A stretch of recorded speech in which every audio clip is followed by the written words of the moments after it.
Assalamualaikum warahmatullahi wabarakatuh.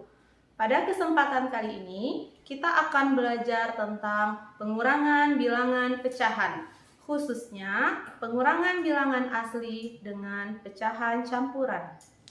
Berikut adalah contoh soalnya. Nomor 1. 5 dikurang 1/3/5. 5 merupakan bilangan asli dan 1/3/5 adalah pecahan campuran. Bagaimana cara mengerjakannya?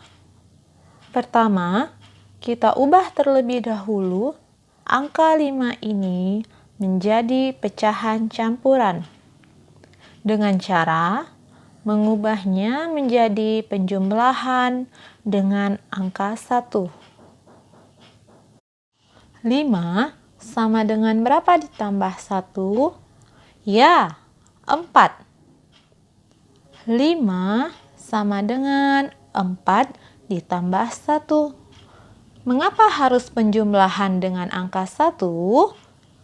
Karena angka 1 nantinya akan kita ubah menjadi pecahan biasa dengan memperhatikan penyebut pada pecahan campuran yang terdapat pada soal. Sama dengan 4 ditambah 1 diubah menjadi pecahan biasa. Karena penyebut pada pecahan campuran bernilai 5, maka kita tulis 5/5. 4 ditambah 5/5 sama dengan 4/5/5. Selanjutnya, karena angka 5 telah kita ubah ke pecahan campuran, maka di sini kita tulis 4/5/5 dikurang 1/3/5. Karena keduanya sudah berbentuk pecahan campuran, lalu kita kelompokkan bilangan asli dengan bilangan asli dan pecahan biasa dengan pecahan biasa. 4 dikurang 1 tambah 5/5 dikurang 3/5. 4 dikurang 1 sama dengan 3 tambah.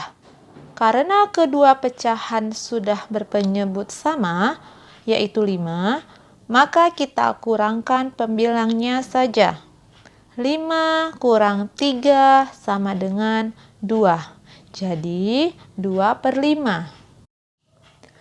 3 ditambah 2/5 sama dengan 3/2/5. Bagaimana anak-anak pembelajaran kita hari ini? Mudah bukan? Ya, karena matematika itu mudah dan menyenangkan.